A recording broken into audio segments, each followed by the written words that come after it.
नमस्कार मित्रांनो. 2025 हे संपूर्ण वर्ष थोडंसं विशेष आहे. कारण 2025मध्ये मोठे जे ग्रह आहेत जसे की शनी, राहू, केतू आणि गुरु हे सर्व ग्रह राशांतर करणार आहेत. आता त्याचे प्रभाव परिणाम नेमके कशा प्रकारचे असेल? सगळ्यात पहिला जो राशांतर करणार आहे तो म्हणजे शनी. शनी जो की आता कुंभ राशीमध्ये भ्रमण करतो आहे. 29 मार्च नंतर हा जो शनी आहे हा शनी मीन राशीमध्ये भ्रमण करणार आहे. तुळ राशीबद्दल सांगायचं झालं तर आतापर्यंत पंचमात भ्रमण करणारा शनी हा तुमच्या 6व्या स्थानामध्ये भ्रमण करणार आहे. शनी तसा पाहिला तर तुळ राशीचा राजयोगकारक ग्रह आहे, परंतु तो 6ष्ठ स्थानामध्ये जाणार आहे. त्याचे प्रभाव व परिणाम इतरही जे ग्रह आहेत जसे की गुरु, राहू, केतू यांच्या समवेत नेमके कशा प्रकारचे असतील सर्व संदर्भातली खुलासे व चर्चा आपण या व्हिडिओमध्ये करणार आहोत.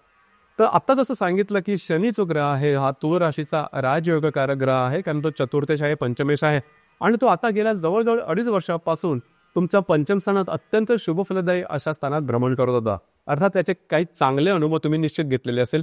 आर्थिक संदर्भात तुम्हाला काही चांगले अनुभव आलेले असेल. नवीन व्हेंचर्स किंवा नवीन बिझनेस तुम्हाला मिळालेले असेल. भाग्याची साथ सुद्धा तुम्हाला खूप चांगल्या प्रकारची मिळालेली असेल.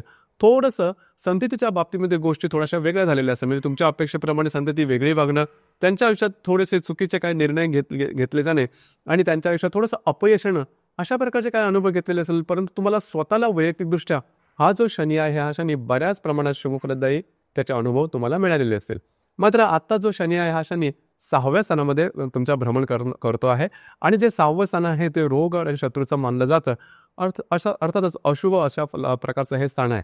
मग येणाऱ्या साधारण 2.5 वर्षामध्ये त्याचे प्रभाव परिणाम कशा प्रकारचे? सगळ्यात पहिली आणि महत्त्वाची गोष्ट म्हणजे तुम्हाला स्वतःच्या आरोग्याकडे लक्ष देणं गरजेचं राहील. आरोग्याच्या संदर्भातले काही त्रास डोकं वर काढू शकतील, अशा प्रकारचे काही आरोग्याचे त्रास येऊ शकतील की जे दीर्घकालीन चालणारे आहेत. तर स्वतःचा फिटनेस लेवल राखणं गरजेचं आहे. खाण्यापिण्याच्या सवयीकडे लक्ष देणं गरजेचं राहील. तुमची जी रास आहे थोडीशी लॅविश लाईफस्टाईल जगणारी रास आहे, तर तुमचं जे खाणं पिणं आहे, आहार विहार आहे त्याकडे लक्ष देणं थोडं गरजेचं राहील. याचप्रमाणे जे काही तुमचं कार्यक्षेत्र आहे, जे काही तुमचं करिअर आहे त्या ठिकाणी सुद्धा तुम्हाला बऱ्याच प्रमाणात अलर्ट राहावं लागेल. कारण महत्त्वाचं म्हणजे तुमचे जे सबऑर्डिनेट असेल, म्हणजे तुमच्या हाताखाली काम करणारी जी माणसं असेल त्यांच्यापासून थोडंसं सावध राहा.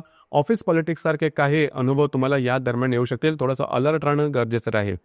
आता जो शनी तुमच्या 6व्या स्थानामध्ये भ्रमण करतोय, तृतीय दृष्टीने अष्टम स्थानाला बघेल, सप्तम दृष्टीने व्यय स्थानाला बघेल आणि दशम दृष्टीने तो तुमच्या तृतीय स्थानाला बघणार आहे. तर त्याची जी दृष्टी आहे ही दृष्टी सुद्धा थोडीशी अशुभ फलदायी आहे. आता जसं सांगितलं तसं आरोग्याच्या संदर्भात सुद्धा तुम्हाला काळजी घ्यावी लागेल आणि महत्त्वपूर्ण काही व्यवहार करताना कमिटमेंट, प्रॉमिसेस, कागदोपत्री व्यवहार किंवा लोन घेताना कुणाला तुम्हाला जामीन राहताना सुद्धा डोळ्यात तेल घालून त्या संदर्भात विचार करणं गरजेचं राहील. कारण तुमचे अंदाज चुकू शकतील. या संदर्भात काळजी घेणं अत्यंत महत्त्वपूर्ण राहील. भावना समवेत काही वादविवाद चालू असेल ते सुद्धा या दरम्यान थोडंसं जास्त प्रमाणात होतील, तर या संदर्भात सुद्धा थोडीशी काळजी घेणं गरजेचं राहील. एकंदरीत शनी जो आहे जो की तुमच्या 6व्या स्थानामध्ये भ्रमण करतो आहे हा तितकासा शुभफलदायी असणार नाही, कारण तो तुमच्या राशीच्या शत्रू राशीमध्ये आणि शत्रू स्थानामध्ये भ्रमण करतो आहे.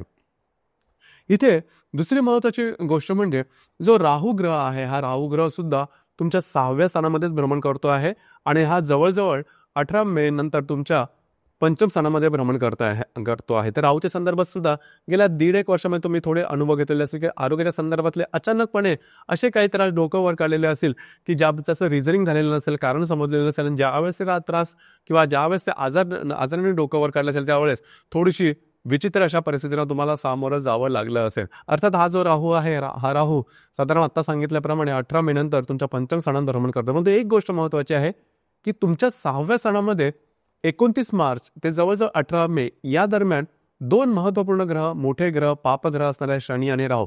तर याच दरम्यान तुम्हाला स्वतःच्या आरोग्याकडे मात्र लक्ष देणं गरजेचं राहील. आरोग्याच्या संदर्भातले त्रास जे आहेत हे डोकं वर काढू शकतील. या संदर्भात काळजी घेणं अत्यंत आवश्यक राहील. फक्त 1.5 महिन्याचा कालावधी आहे.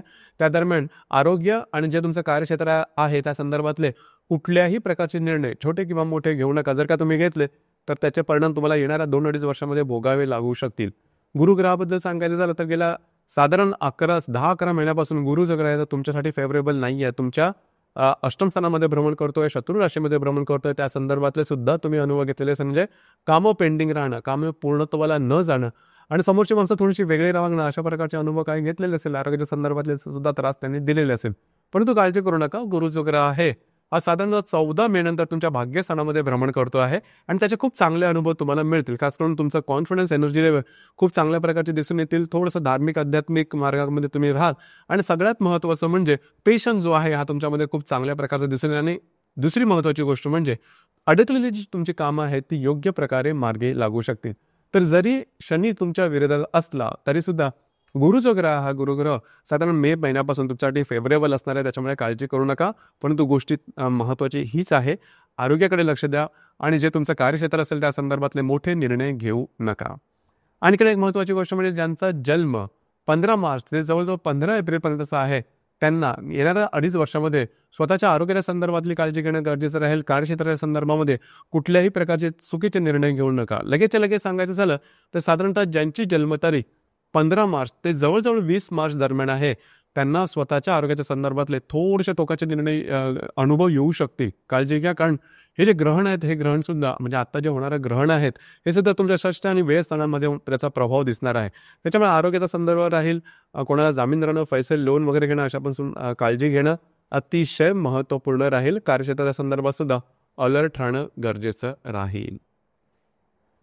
तर मित्रांनो, हे होतं शनी जो मीन राशीमध्ये भ्रमण करणार आहे त्याचा प्रभाव परिणाम तुळ राशीकरता कशा प्रकारचा असेल या संदर्भातली चर्चा. आपले अनुभव काय असतील खाली कमेंट बॉक्समध्ये नक्की कमेंट करा. धन्यवाद.